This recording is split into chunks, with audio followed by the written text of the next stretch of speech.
Good morning and welcome to The Early Bird. My name is Jefferson from Two Birds Marketing, and today I'm sitting down with Sara H without an H. Yeah. I remember you told me that, and then every time I meet a Sara, yeah. I tell them that. They don't care. No, most of them have H's. And I'm like, hey, I know it. Yeah. Is your name Sara? Is your wife? No. They Just someone I know. They probably think it's extra, but like I think the H is extra, so hey. It is? Oh my gosh. It is extra, isn't it? Fighting words. In this episode, we're going to sit down with Sara and learn about her journey from, well, wherever she came from and whatever she did to making CW co-work. Before we get started though, I do want to let you know that today's episode is brought to you by Two Birds Marketing. Sara, thank you so much for joining us today. My pleasure. I'm so happy that you're here. Yeah. Here.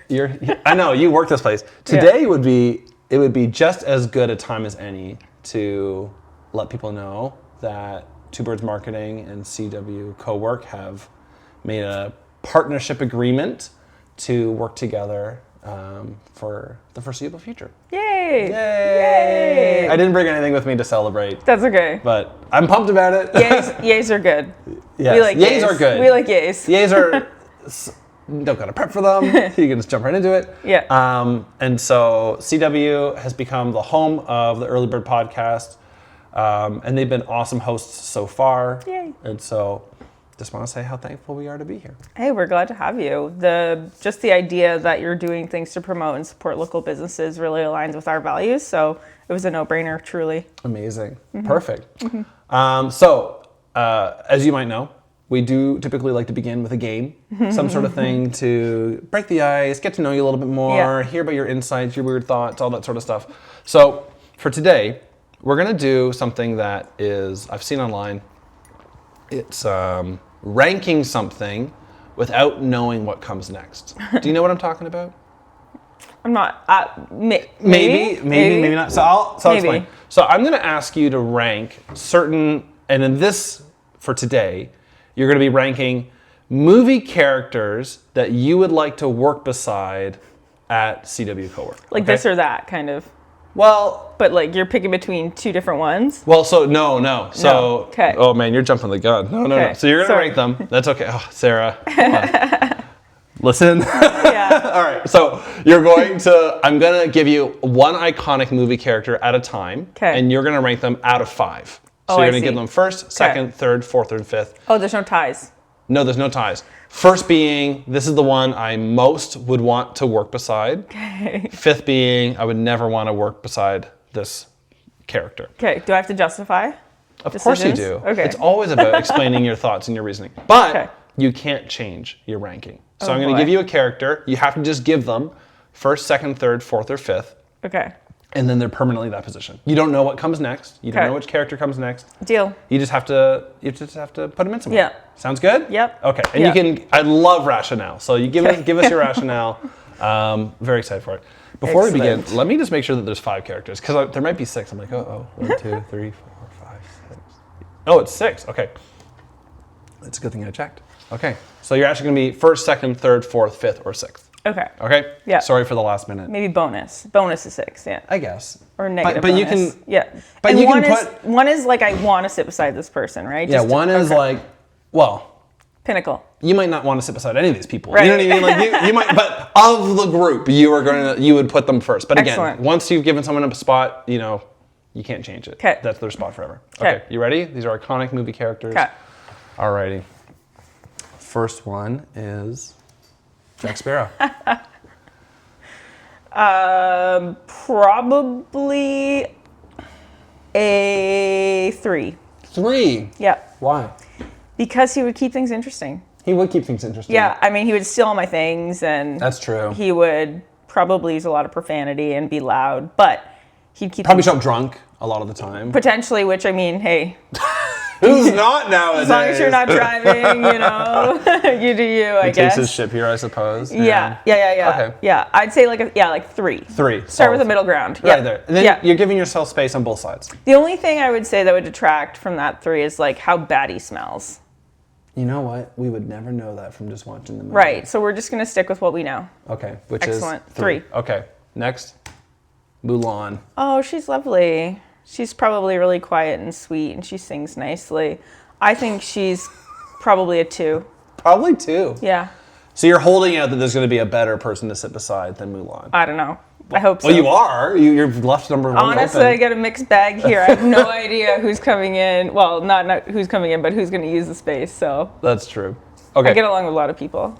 Alrighty. Next is you're a very sociable person. Thanks. I feel like you put me at ease. I was just sharing with you before the podcast that this is the first episode I had a good night's sleep. I wasn't like getting anxious about who I was sitting down with because you have a calming energy. Because worrying doesn't do you any good. Just makes us sick. It does make us sick. Yeah. All right, back to this weird game. Yes.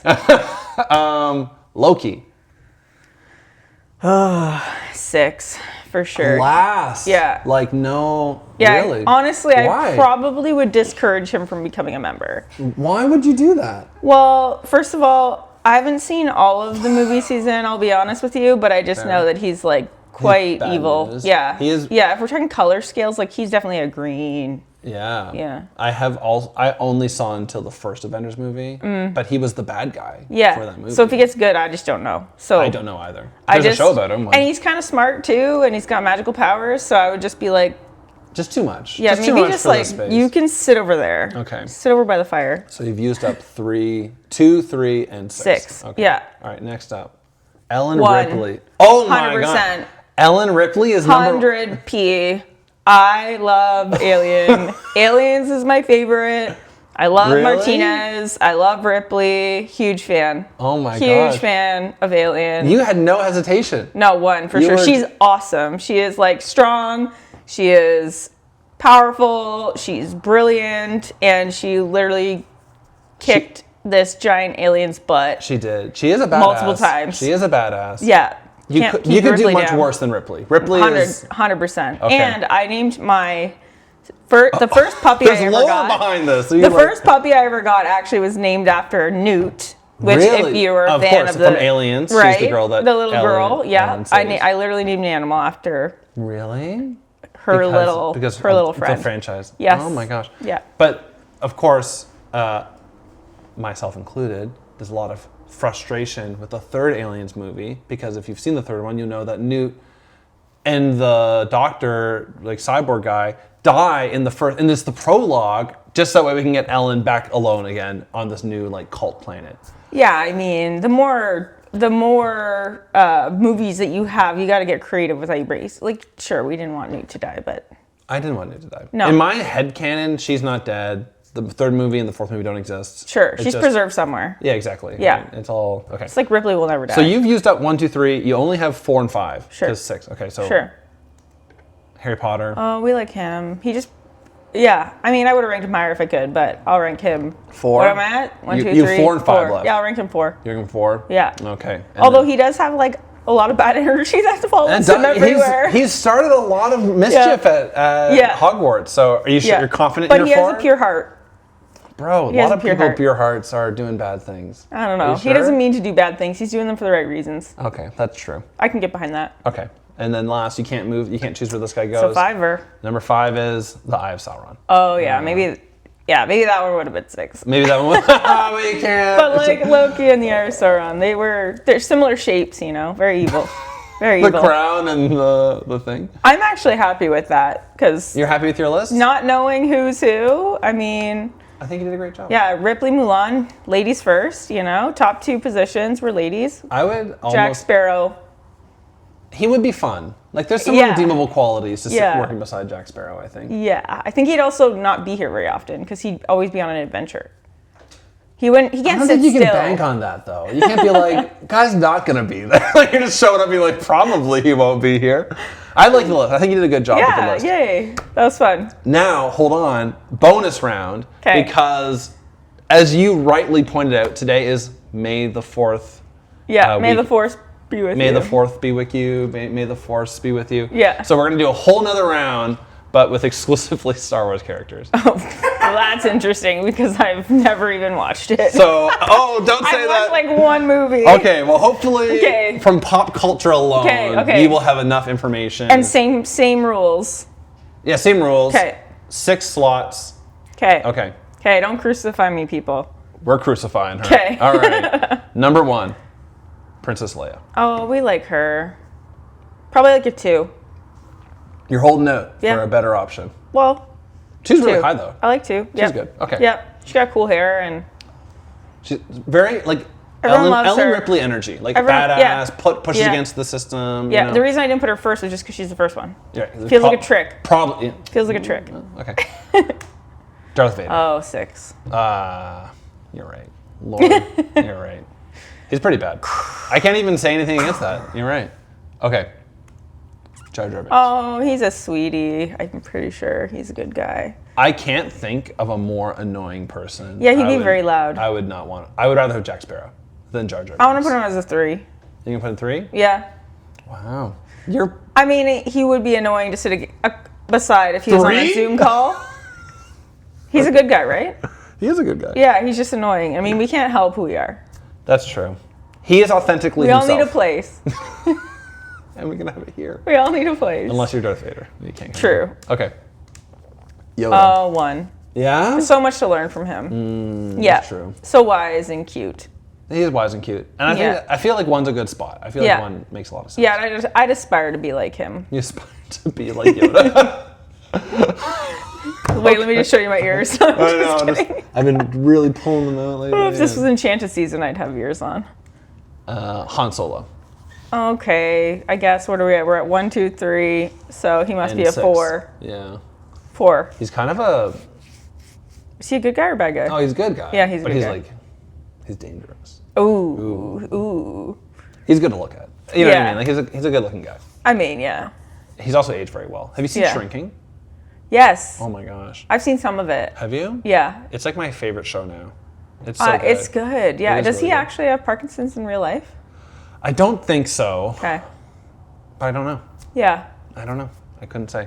I'm gonna look it up. But I think that he's had an awesome career. And funny story, he's the guy who was never an actor. He was like, his story was because he was like a carpenter on the set of Star Wars. Get out. Yeah. That's the story. I don't know if it's true, but that's what I've been told. Yeah. How did he did somebody get hurt or like was somebody a diva and then he... The story ends there. Oh, the okay. details on the story. Do not ask me. I need to know more. No, I know. After this, we can look it up. And then Sar, I guess from this the is a great 5. pit of Garcoon. Yeah, Yeah, 5. That's 5. all I got left. Yeah, I that's mean, this is so honestly, I have no reference point for this thing. So, but what it does remind me of is Dune, It does have Dune energy. which I was shocked, but I really, really enjoyed the Dune movies. Well, I think this is the last one. Yeah, and then this is just back to the other thing. That was fun. I'm glad. Thank you for playing that game with me. Yeah, that's good. I don't know thought how you come up with all these exciting ideas, making it unique. the conversations on my house on a Sunday afternoon are quite unique, I think. We like that. I was gonna say though, Dune. So I love Dune as well. I've read Dune. I think Dune's an amazing series. But so when Dune was first written by Frank Herbert all these years ago, and then George Lucas came out with Star Wars, basically someone very much felt like Star Wars was a rip-off or stole the story from Dune. Drama. And they're like, well, think about it. They're like, both follow a young messianic hero protagonist from a desert planet who have mind powers, who have like the strength and ability to control things with their mind, who are then taken away to go fulfill some ancient prophecy. There's a Dark Lord who is the emperor of the universe. There is, and there's more. There's someone, people like did like a real breakdown of like being like, oh, it's very similar story, but, and I'm just having an argument with myself. Yeah. So someone Debate, said, healthy I know, debate. Yeah. but just with me, just But Yeah. then someone said, they were like, oh, well, what made Star Wars special wasn't the story. It was the practical effects that they pushed forward, how they moved the industry, you know, that sort of stuff. So Honestly, similar to Alien.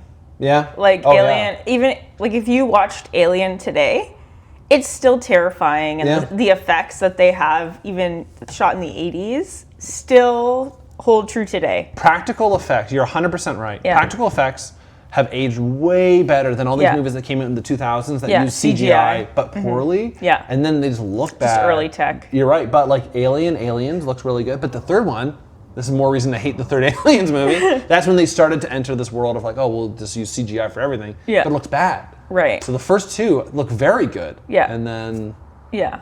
3. I mean, even think like Jurassic Park and other. Yeah, I know. Jurassic Park used CGI though. But I know, but it was. There was still so much practical effect. There was, and I think that I heard originally. I don't know if this is true, but I heard that Steven Spielberg was originally going to have stop frame animation or something. But then one like FX person was like, "Hey, let me show you what it would look like if you did this instead." It's not gonna be good enough. And he was like so blown away. Yeah. He was like, "Oh, we'll do this." I just want to say, we should eventually Star start Wars. I know Star Wars and Dune, but then have you seen Foundation? I have seen Foundation, and my dad loved the books as well. The Isaac Asimov. So similar premise. Everything that you kind of just said about the comparison between Dune and Star Wars, the same thing applies to Foundation, which is a newer show. And Foundation book series predates even Frank Herbert. Okay. Right? So like, if you're really going to begin pointing fingers and being like, oh, who ripped off who, Foundation's the first to kind of enter the scene there. But it's interesting because like Dune, I swear we're going to stop talking about sci-fi movies any moment now. But Dune is like a large novel. Like it's like one large like, epic. Whereas like, I didn't know this, but the Isaac Asimov's Foundation series are very short. They're not novellas, like they're not that short, but they're like 300, 200, 300 pages, like installments. Right. And so like, as you go through, so it's like, I don't know if that changes original authorship ideas. It's like the Hardy Boys novel series. Exactly. I was going to find out what's going on with the universe and Second Foundation and all that stuff. Right. Are you a big fan of sci-fi? I feel like you know a lot. You're referencing all these shows that people, I feel like. Yeah, I guess I am. I mean, I have a biology degree, so it kind of makes sense. I've always been interested by science. I literally had a polyp remove my cat's throat in a jar, and it doesn't faze me. So really? I don't know. I feel like I could have done something in high science. Is your phone going off in the middle of my our alarm. podcast? What the hell? Such disrespect. Should I go get Do you it? need to go? Yeah, Go go get it. Business This is a natural owners. segue to actually begin talking about the podcast. To be continued. To be continued. Just so you know, no other guest has had to have this happen. Well, Sarah. no, I don't wake up this early normally. I know, that's totally fair. Can you give me a warning when we're at like 7:15, 7:20 even? Like 7:20? Like between 7:15 and 7:20, if there's a natural lull in the conversation, interrupt like, hey, where are you going? It's 7:20. Okay. Put on Do Not Disturb. Amazing. Sorry. That's okay. Alrighty. So, natural segue. Oh, actually, before we do that, I'm going to say something to this. I'm going to edit this part out. Yeah. I'm going to say to the camera just my intro line, so that way I can use that in a clip for when you rank the Star Wars characters. Okay. I'm going to say, okay. Rank the iconic characters without knowing what comes next. Okay. May the 4th be with you. Rank the iconic Star Wars characters without knowing what happens next. Oh, sorry. I'm going to say it again. May the 4th be with you. Rank the iconic Star Wars characters without knowing who comes next. All right, and I'll put that at the beginning. Alrighty, natural segue now. Let's get into what the heart and soul of the Early Bird podcast is really about. We're going to talk about you and your business. So let's rewind in time. Let's go back long before CW co-work was a thing. Let's go back to, I mean, you get to really start the story wherever you want, but why don't you begin and just take us away? Like the origin story. The origin story. What were you doing? Well, I don't know. Like, you can even start with like, what were you doing before this? Yeah.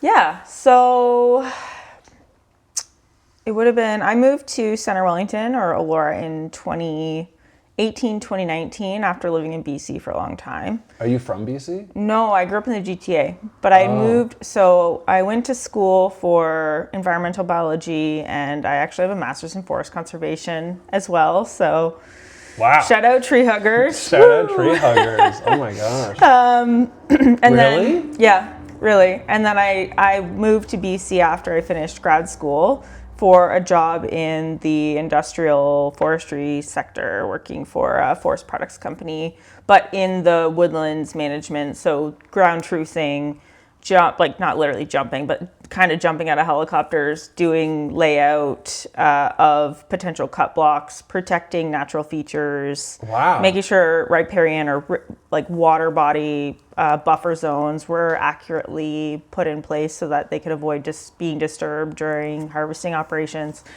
That was what brought me to BC, and I did that literally trouncing around northern BC for about 18 months. That sounds like a very fulfilling job from the surface. Like, I'm not there. I'm not the one jumping out of a helicopter or measuring lakes or whatever. But hearing it, I'm like, wow, like that sounds like purpose. Like you're protecting these beautiful, things in this world that we have. Yeah, but you're also, so it was tough because, yes, I felt like we had purpose, but you were also laying out forests to be harvested, which means like essentially clear cut logged. So there was this constant kind of push and pull or sort of ethical debate that happened. And I know a lot of people that I work with felt the same, but at the end of the day, the way that I look at it was anyone could be doing that job, and I care and the people around me care. So we're doing it the right way and making sure that, environment and,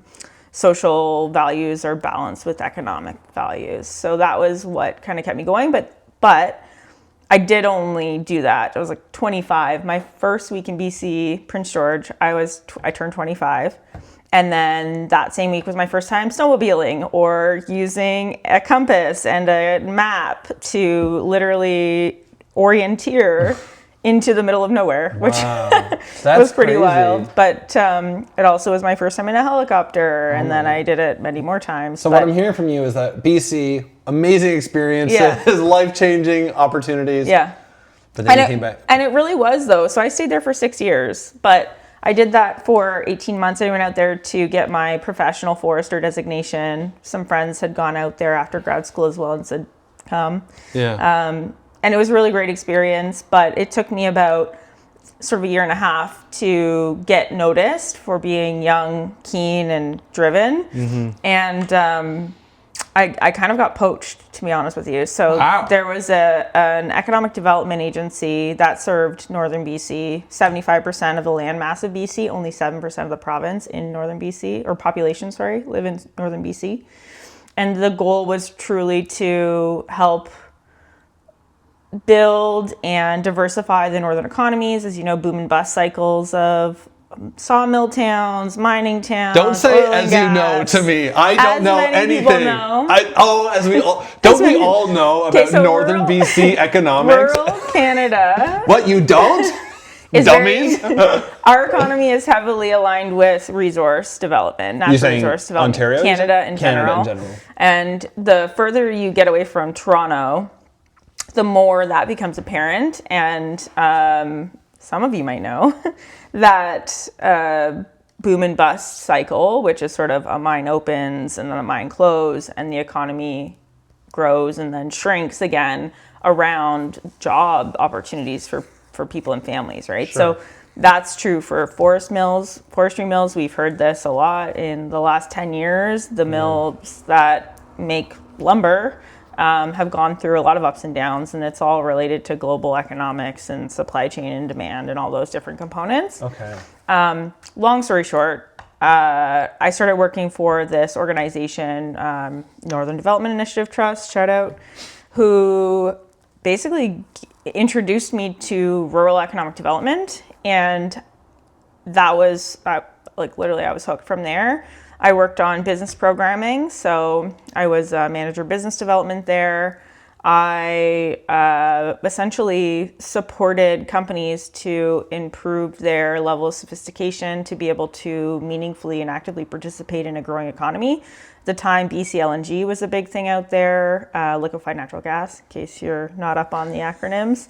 So there was a number of environmental assessments happening and a lot of sort of potential change and disruption that would happen to both the environment, the social systems, as well as the economy. So I helped early in that role to support local governments and First Nation band councils to understand and meaningfully participate in the environmental assessment process, which is basically being able to ask questions, being able to make sure that there was consideration for the way that this type of significant development would affect their communities. And that was incredibly meaningful for me. Yeah. And it really exposed me to this concept of economic development and why it's so important and how it can genuinely change the lives of the people that live there. I grew up with parents that had their own business. My dad had inherited a small courier company from my papa, and that was before FedEx, UPS, all of those guys went multinational. Sure. And so during my sort of middle school years, that business failed. Not because my father failed, but because things changed, and that business just wasn't sustainable anymore. Yeah. And so for me, supporting small business was always key, and that was what my role was there. We had a couple different funding programs and supports and resources that we provided to small businesses in the region to give them opportunities to participate. So you weren't just losing major projects, bringing a lot of economic revenue to a region. Yeah. But at the time, a lot of these businesses were not equipped to participate in this industry, which was natural gas, which is oil and gas, which is often Alberta. Yeah. And so they weren't properly registered. They didn't have the right certifications. They didn't have the right access in order to be part of the project. So other companies from other places were able to take those contracts, which meant that none of the wealth was staying in the communities. Right. So the goal was to avoid that and prevent that. And that was what the sort of mission of that organization is help the North in the North. So with such like a lofty goal, like I feel like that's a huge outset, right? Like it's a huge like vision to try and accomplish. Yeah. What are the like success metrics that you guys look at like annually or every quarter or whatever that make you say, oh, we're on the right track? You know what I mean? Like how do you even know you're doing your job well? Well, a big part of it was funding. So it was a trust model. So there was a large pool of funding that had been established by the BC government, as well as there was some big things that happened that started this sort of momentum. So a lot of it was putting funding into communities to help with community resources, like new community centers or helping to get a new hospital or something like that, which automatically increases the quality of life for your people locally and can attract expertise and specialized skills and those kinds of things. So you'd have like set out designated projects, and then you're like, if that project comes to fruition, then we'll know that we did well. That's kind of job creation, economic revenue generation and export development, those kinds of things are what we would typically look at. So the things you're talking about make me feel like, aren't those the things that, again, I'm speaking out of ignorance, but I'm like, aren't those the things that like the government's supposed to do, like, or take care of? Like, isn't that their like responsibility to sort of? So was this a government job, or is this private? Or? It was. So this was a not-for-profit, but it was created as an act of legislation. There was a number of trusts formed at this time. It was when mountain pine beetle sort of was happening and decimating the forest industry out west, and so it, a lot of the forest fires we're seeing now are a result of. There's a lot of things at play here, but mainly. There was a devastating outbreak of mountain pine beetle, which is a native species, but like unchecked and with our fire suppression activities in forestry, things like that, it wiped out like millions and millions and millions of hectares of forest in BC, which is a huge driver to that economy. Wow. And it's still affecting us now. So that's crazy. Anyway, this is like probably like 20 years ago now. Oh, okay. So this is old school, but this is like how I cut my teeth in economic development would be where I would say it would start. And then just learned really quickly how important this kind of work is and got exposed to a lot of different, education and different groups and organizations and learned quickly. I also was key on grant funding and sort of administration and program management for granting programs for different things. And that's, when I eventually transitioned from BC back to Ontario, that's where I ended up finding a lane was in government funding consulting. So I worked at a small family-owned consultancy in Guelph.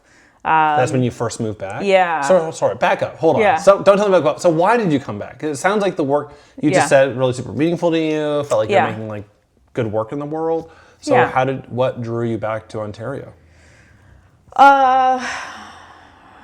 Personal reasons. Oh. Yeah. Let's just say I had a house, I had a life, and then things happen and you move forward. And if I had stayed in BC in that situation, it would have been a very different next step for me, and I think my family would have just genuinely just disowned me. Oh no. Okay. So we can leave it at that. Yeah. But you chose to come back to Ontario.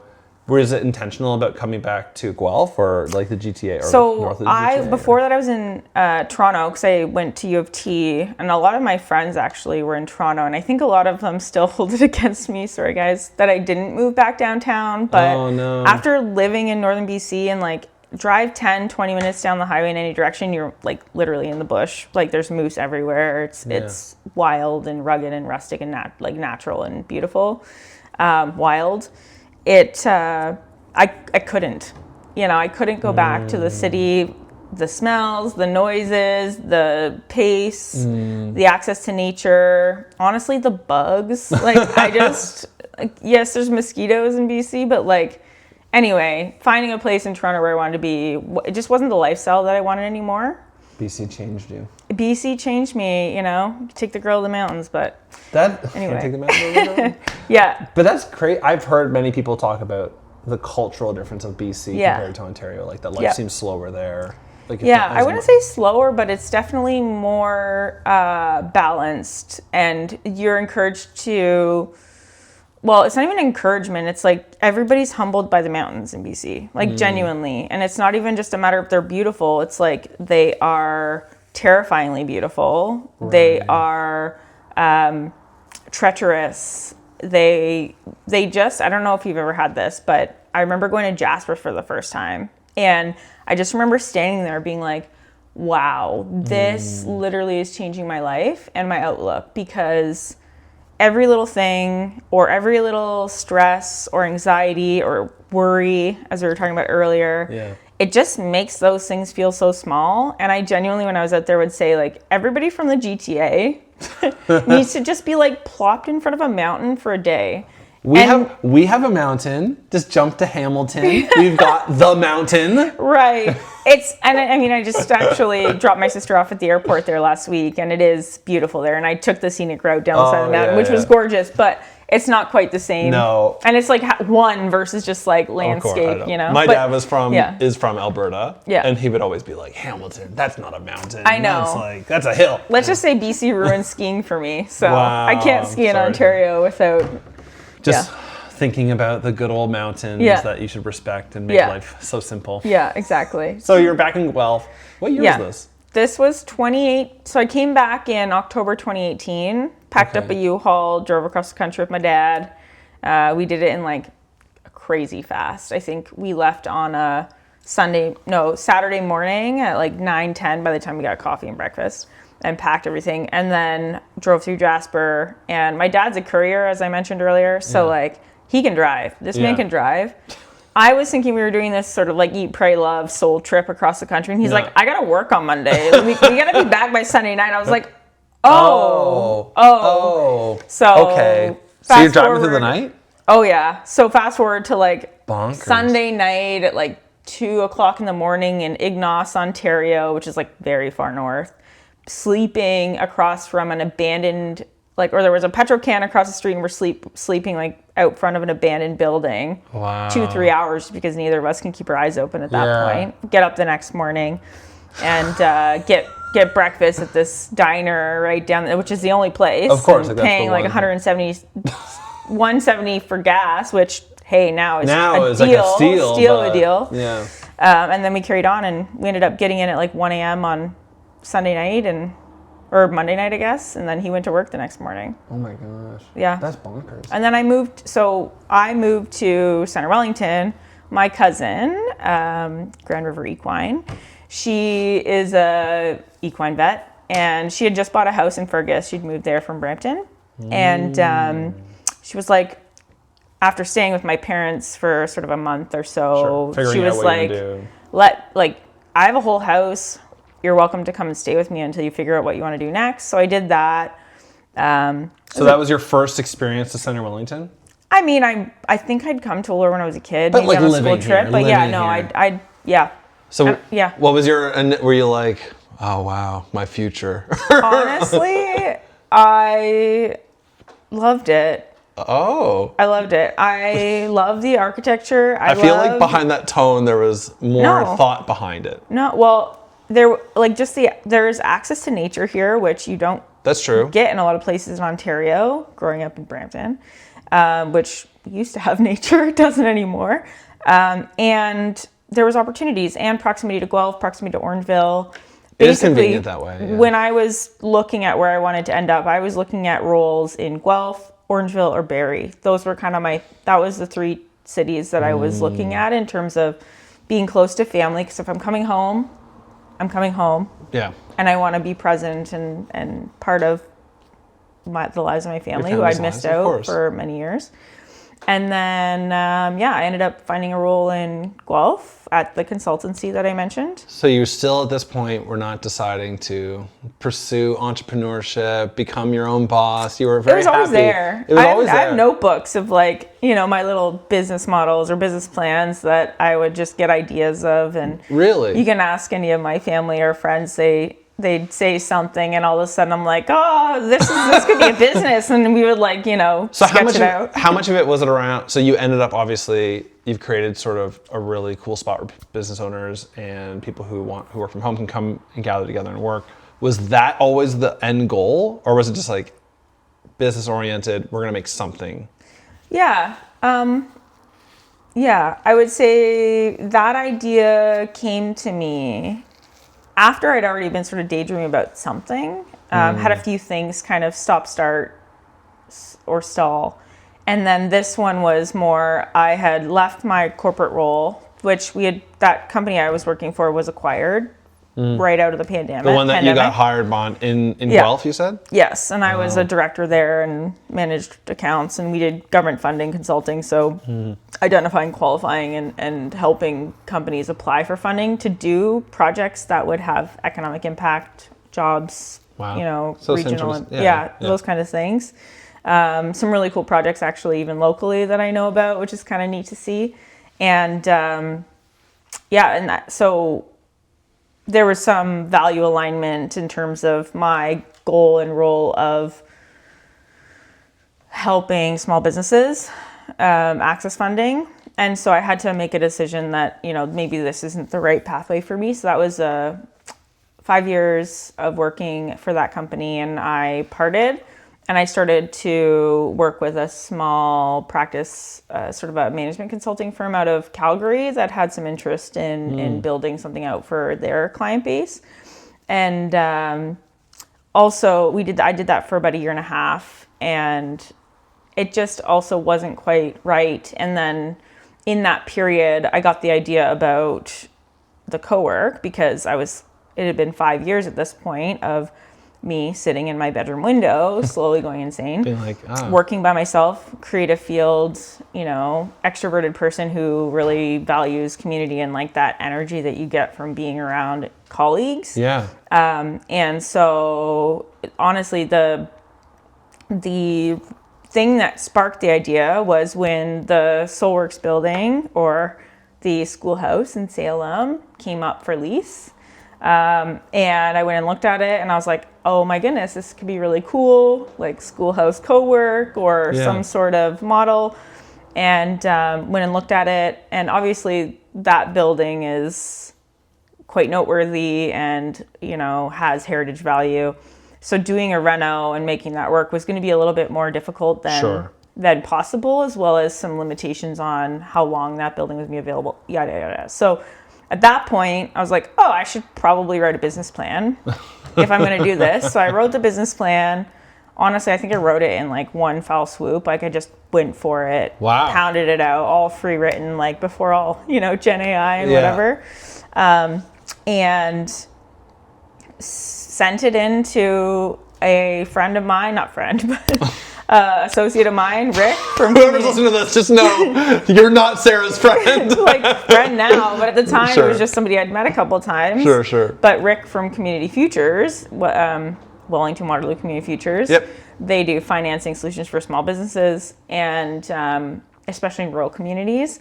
So I went to them and I said, Rick, what do you think? And he was like, wow, this is what we were going to do. Like, we were actually going to do this before COVID happened because there was such a high demand and there was a need for this kind of thing. That must have been nice to hear. Yeah, they were going to do it in the Dolby House building. Yeah. So, oh, really? And then COVID happened and they were like, good thing we didn't do it. And I was like, cool.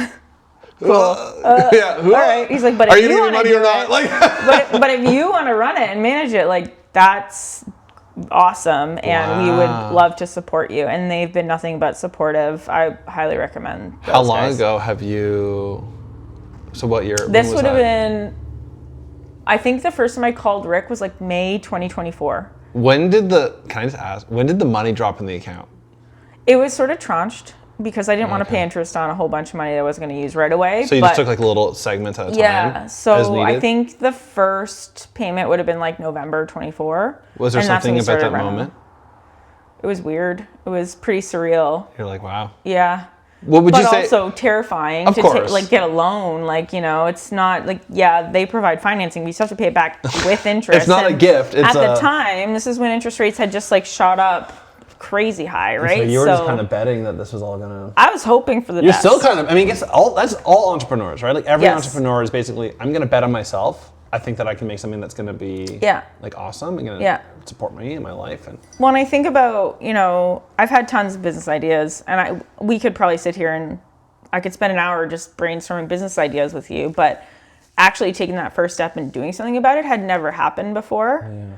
And so I was like, okay, I'm just going to like go with this momentum and see what happens. And things started to work. I had reached out to the community. I got really good feedback. Went to a couple really, valued mentors of mine in the community who I know have been here longer. Smart on you. And like who were familiar with what's happening and sort of how the community's maturing to this kind of thing. You had like your small council. Like Yeah. a group of people who you'd look to and were like, hey, I've got the money, I've secured the money, I've got the plan, the people are all behind me. Yeah. It's just about pulling the trigger. It's true though, that's like and finding the space. And finding the space. But like finding the space is just like any other obstacle once you decide to make it happen. You know what I mean? Like finding the space, filling the space, getting clients. That's probably the biggest hurdle is like how are you gonna get people to pay for this sort of thing? Yeah. And like, so for you, I know that you gave me the time. What time is it? It's 7:20 now. It's 7:20 right now? Okay, we got time. So for you, what would you say has been the biggest obstacles on this journey?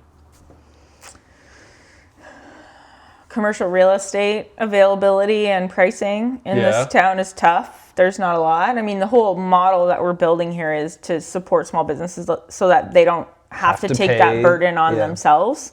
But there's just no inventory, first of all. And second of all, because of what's happening in the community from a ec-dev perspective, let's be honest, and sort of tourism strategy, and not to get controversial at all, but there just isn't the availability of commercial space for businesses to start. And so that means that market's quite competitive for that space, and the price is high. And I mean, had I known what I know now, I probably would have negotiated a bit harder on the beginning. I was going to say, and I would have, Did you negotiate with the price, or was it just sort of like because also the truth is like, oh, is it like because I know with at least home real estate, it's like, oh, is it a buyer's market or is it a seller's market? And you can sort of like negotiate with power, considering like depending on what the market is. There was some negotiation, So when we did it, so this was like a barn in here. I'm happy to provide some photos. I would love to see some photos. But it was literally empty. It was an old mechanic shop essentially. And so there was no plumbing, there was no furnace really that worked. There was Can I ask no how much it drywall. costs to turn it into this?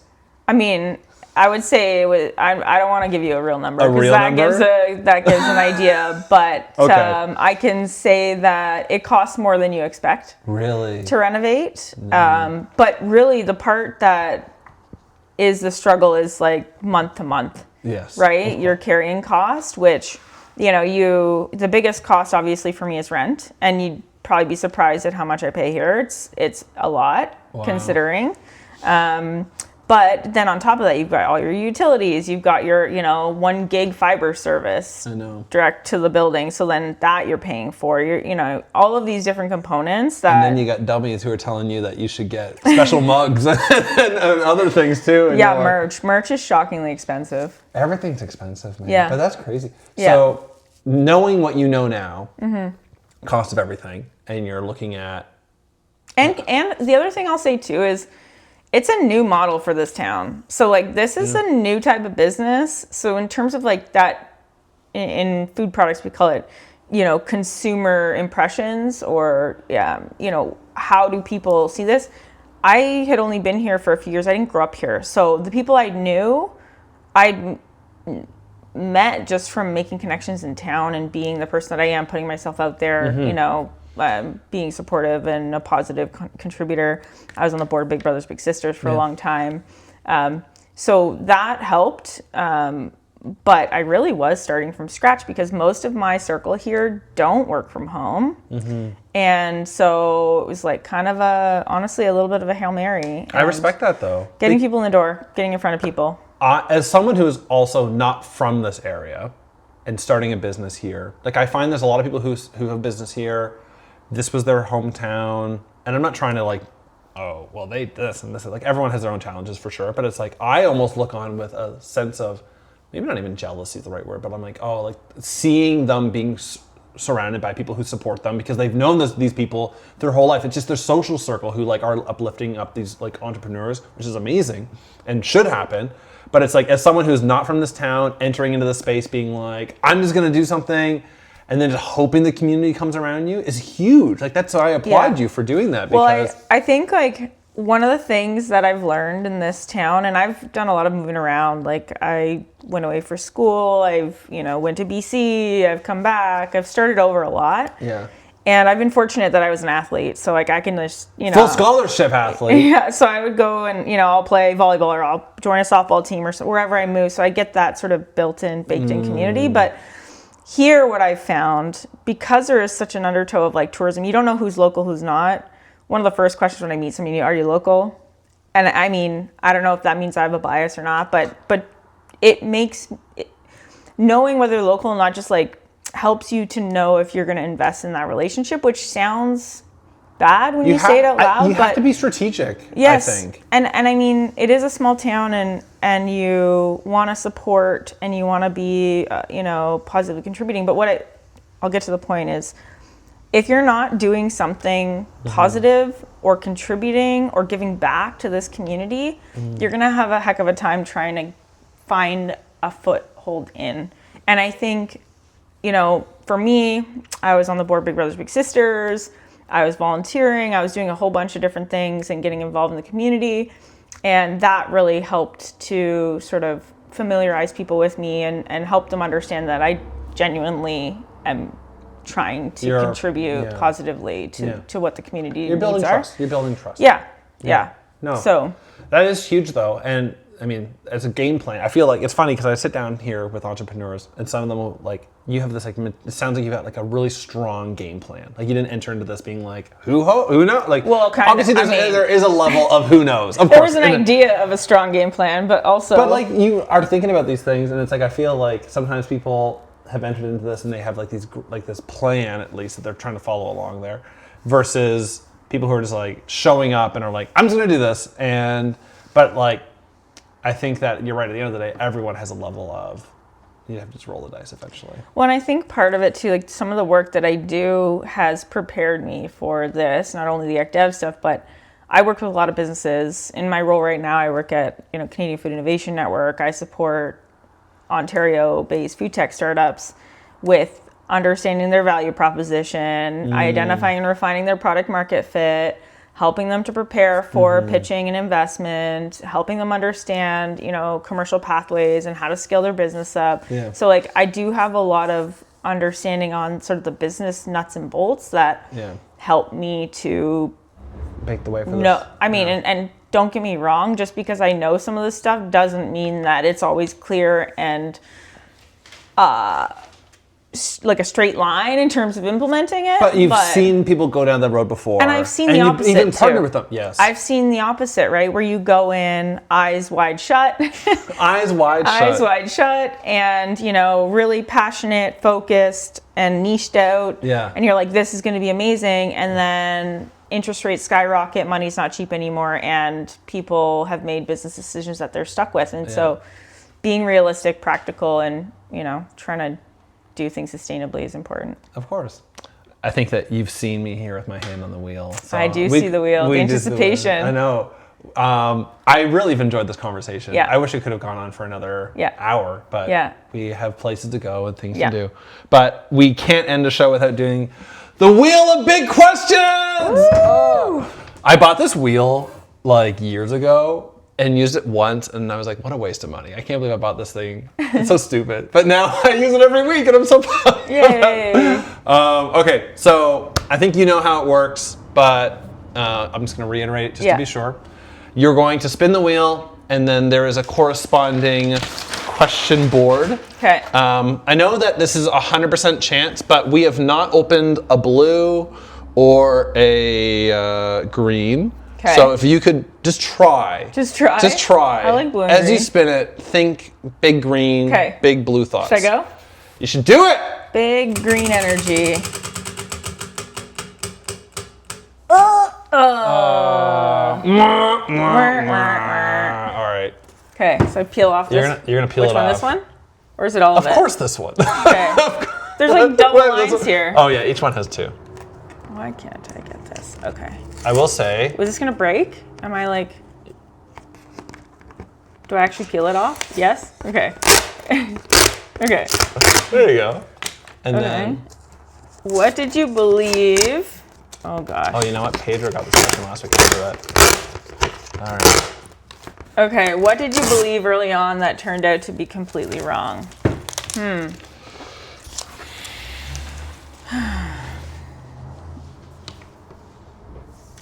I don't know. I didn't come in with nothing. I was right from the beginning. A lot of expectations, to be honest with you. Like, again, new business model. But so, I mean, one thing, return to office mandates. So opening a co-work, the year that government, all the major organizations out of like KW tech industry, all those things had these return to office mandates. So had to quickly pivot, right? We pivoted. So of course there was always this idea that entrepreneurs and small businesses would be a big part of what co-work is. But I also genuinely thought like digital nomads and like remote workers would be a larger component of our member base.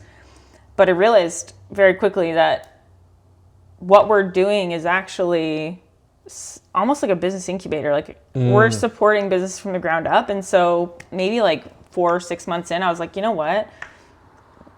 Business owners, entrepreneurs, owner-operators, freelancers, those are the businesses that need this space. And how do we make it something that makes sense for them? And so right now, even like local services companies, for example, like, construction companies or landscaping companies, you may not need an office regularly, but sometimes you do. Yeah. Somewhere to interview new employees, somewhere to do your first aid training, somewhere to meet with your bookkeeper. Like this kind of space and it being flexible and approachable allows so many different use cases. And it's been just really neat to see the kind of blending and connections made by these very different companies. And yeah, that kind of cross collaboration or pollination has been beautiful, and I couldn't have scripted it better. Wow. Yeah. I love that. Yeah. Thank you so much for joining us on the show. We'll have to have you on again. I feel like you... Yeah, we just scratched the surface. I know, we just barely got into it.